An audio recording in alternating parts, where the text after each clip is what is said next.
जय श्री राम। अयोध्या में भगवान श्री राम जन्म मंदिर का निर्माण कार्य तेजी से चल रहा है। 22 जनवरी को श्री राम मंदिर में रामलला की प्रतिमा में प्राण प्रतिष्ठा का अनुष्ठान समारोह होगा। श्री राम को विष्णु जी के 7वें अवतार के रूप में पूजा जाता है। प्रभु श्री राम के जीवन से जुड़ी कुछ ऐसी अनसुनी कहानियाँ हैं जो आज भी सोचने पर मजबूर कर देती है। श्री राम के जन्म की कथा तो सभी ने सुनी हुई है, लेकिन क्या आप जानते हैं कि श्री राम की मृत्यु कैसे हुई थी?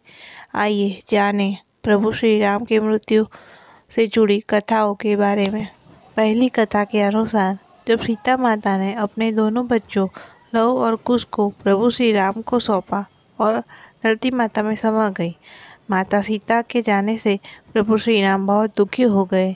उन्होंने यमराज से सहमति लेकर सरयू नदी में जल समाधि ली। एक अन्य कथा के अनुसार हनुमान जी को अयोध्या में अनुपस्थिति देखकर यमदेव ने नगर में प्रवेश किया और एक संत का रूप धारण कर वे राम के महल में पहुंच गए। उन्होंने वहां राम से मिलने का समय ले लिया।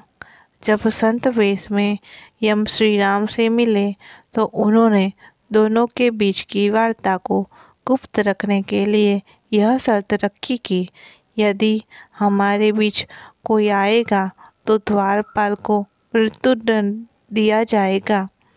राम ने वचन दे दिया और हनुमान जी की अनुपस्थिति में लक्ष्मण को द्वारपाल बनाकर खड़ा कर दिया।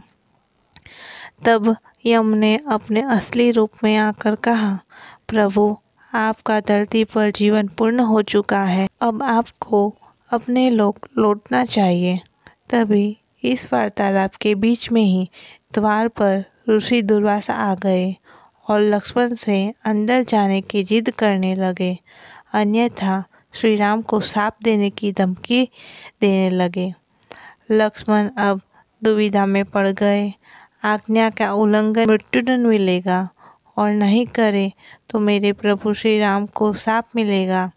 ऐसे में उन्होंने कठोर निर्णय लेते हुए दुर्वासा को अंदर जाने की अनुमति दे दी। वार्तालाप भंग होने के कारण अब श्री राम भी दुविधा में पड़ गए कि लक्ष्मण को मृत्युदंड देना होगा। उन्होंने ऐसे में लक्ष्मण को राज्य निकाला दे दिया, लेकिन लक्ष्मण ने अपने भ्राता के वचन को निभाने के लिए राज्य से बाहर जाने के बजाय सरयू में जल समाधि ले ली। लक्ष्मण के सरयू नदी में समाधि लेने से राम दुखी हुए और उन्होंने भी जल समाधि लेने का निर्णय लिया। सरयू नदी में जल समाधि लेने के वक्त उनके साथ हनुमान, जामवंत, सुग्रीव, भरत, शत्रुघ्न आदि सभी लोग खड़े थे। श्री राम सरयू नदी में अंदर समा गए। तब फिर कुछ देर बाद नदी के भीतर से भगवान विष्णु प्रकट हुए और उन्होंने अपने भक्तों को दर्शन दिए। इस प्रकार से राम ने अपना स्थूल रूप त्याग कर वास्तविक स्वरूप विष्णु का रूप धारण किया और वैकुंठ धाम की ओर प्रस्थान किया। जय श्री राम।